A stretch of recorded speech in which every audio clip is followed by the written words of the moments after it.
2003ರಿಂದ 2019-20ವರೆಗೆ ಯಾವುದೇ ರೀತಿಯಾದಂತಹ ಅಡೆತಡೆಗಳು ಇಲ್ಲದೆ ಸಮರ್ಪಕವಾಗಿ ನಡೆಸ್ಕೊಂಡು ಬರ್ತಕ್ಕಂಥ PG ಉದ್ಯಮಕ್ಕೆ ದೊಡ್ಡ ಆಘಾತ ಕಾದಿದ್ದು ಅಂದರೆ ಕೋವಿಡ್ನ ಸಂದರ್ಭ. ಕೋವಿಡ್ ಸಂದರ್ಭದಲ್ಲಿ ನಿಜವಾಗಿಯೂ ಸಹ ಆ ಒಂದು ಪರಿಸ್ಥಿತಿಯನ್ನು ನೆನೆಸಿಕೊಂಡ್ರೆ ಇವತ್ತು ಕೂಡ ನಮಗೆ ಮೈ ಜುಮ್ ಅನಿಸುವಂತಹ ಪರಿಸ್ಥಿತಿ. ಎಲ್ಲರೂ ತಮ್ಮ ಲಗೇಜ್ಗಳನ್ನ ತಗೊಂಡ್ಕೊಂಡು ಊರಿಗೆ ಪ್ರತಿದಿನ ಹೋಗ್ತಕ್ಕಂಥ ಪರಿಸ್ಥಿತಿ. ಎಷ್ಟೋ ಜನ PGಗಳನ್ನ ಮುಚ್ಕೊಂಡು ಹೋದ್ರು. ಎಷ್ಟೋ ಜನ PG ವಾಸಿಗಳು ಊರಿಗೆ ಹೋದವ್ರು ವಾಪಸ್ ಬರಲೇ ಇಲ್ಲ. ಕಮಿಷನರ್ ಕೂಡ ಹಾಗಾಗಿ PGಯಲ್ಲಿರ್ತಕ್ಕಂಥವ್ರು ಏನಾದರೂ ಲಾಕ್ಡೌನ್ ಆಗಿ ಉಳ್ಕೊಬಿಟ್ರು ಅಂದರೆ ಅವ್ರಿಗೆ ದುಡ್ಡು ಕೇಳಬೇಡ್ರಿ ಅನ್ನುವಂತಹ ಆದೇಶ ಕೊಡ್ತಾರೆ.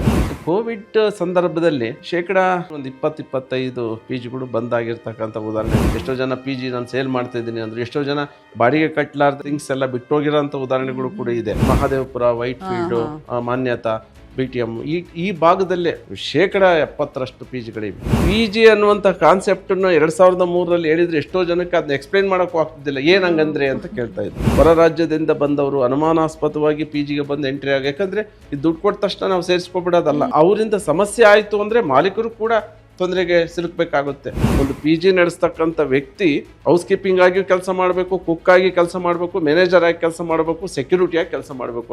ಅವೆಲ್ಲನೂ ನಾನು ನಿಭಾಯಿಸ್ತೀನಿ ಅಂತಂದ್ರೆ ಒಂದು ಉತ್ತಮವಾದಂಥ ಸರ್ವಿಸ್ ಕೊಡಲಿಕ್ಕೆ ಸಾಧ್ಯ. ಕೋ ಲಿವಿಂಗ್ ಅನ್ನುವಂಥದ್ದು ಪಾಶ್ಚಾತ್ಯವಾಗಿರ್ತಕ್ಕಂತಹ ಒಂದು ವಸತಿ ಆಗುತ್ತೆ. ಕೋ ಲಿವಿಂಗ್ ಅಕಾಮಿಡೇಷನ್, ಕೋ ಲಿವಿಂಗ್ ಲಾಡ್ಜಿಂಗ್ ಈ ಟೈಪ್ ಮಾಡಿ ನೀವು ಕೋ ಲಿವಿಂಗ್ PG ಅಂತ ಕೊಡಬೇಡಿ ಅಂತ ನಾವು ಈಗಾಗಲೇ BBMPಗೂ ಕೂಡ ಗಮನಕ್ಕೆ ತಂದಿದ್ವಿ. ನನಗೆ ಇವತ್ತು ಪಾರ್ಟಿ ಇದೆ, ಸೊ ನಮ್ಮ ಆಫೀಸಲ್ಲಿ ಒಂದು ಸ್ವಲ್ಪ ವರ್ಕ್ಲೋಡ್ ಜಾಸ್ತಿ ಇದೆ, ಸೊ ನಾನು ಓದ್ತಕ್ಕಂಥದ್ದು ಎಕ್ಸಾಮ್ ಇದೆ, ನಾನು ಸ್ವಲ್ಪ ಸ್ಟಡಿ ಸೆಂಟ್ರಲ್ಲಿ ಇದ್ದು ಬರ್ತೀನಿ, ನನಗೆ 12 ಗಂಟೆಗೆ ಡೋರ್ ಓಪನ್ ಮಾಡಿ, 1 ಗಂಟೆಗೆ ಓಪನ್ ಮಾಡಿ, ಕಟ್ ಮಾಡಿ, ಇಲ್ಲ ಈ ರೀತಿ ನಾವು ಓಪನ್ ಮಾಡಲಿಕ್ಕೆ ಆಗೋದಿಲ್ಲ ಆ ರೀತಿ ಹೇಳಿದರೆ ಸರ್ ನೀವು PG ಖಾಲಿ ಮಾಡ್ತೀವಿ ನಾವು.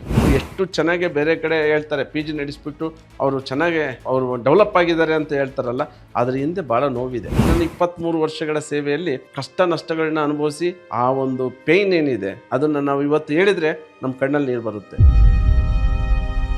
PG ಓನರ್ಗಳಿಗೆ ಏನೇನು ಪ್ರಾಬ್ಲಮ್ಸ್ ಇದೆ ಇವತ್ತಿನ ದಿನಗಳಲ್ಲಿ? 2,000 ರೂಪಾಯಿ 3,000 ರೂಪಾಯಿ PG ರೇಟ್ ಇದ್ದಾಗ ಸಮರ್ಪಕವಾಗಿ 600-700 ರೂಪಾಯಿ ನಾವು ಸಂಭಾವನೆ ದುಡಿತಾ ಇದ್ವಿ. ಇವತ್ತು ನೀವು 10,000 ರೂಪಾಯಿ ಮಾಡಿದ್ರು 1,000 ರೂಪಾಯಿ ಉಳಿತಕ್ಕಂಥದ್ದು ಕಷ್ಟ ಆಗ್ತಾ ಇದೆ.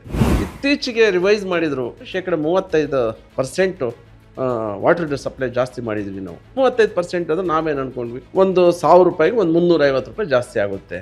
ಬಿಲ್ ಕೈಗೆ ಬಂದ ಮೇಲೆ ನೋಡ್ತೀವಿ 18,000, 20,000.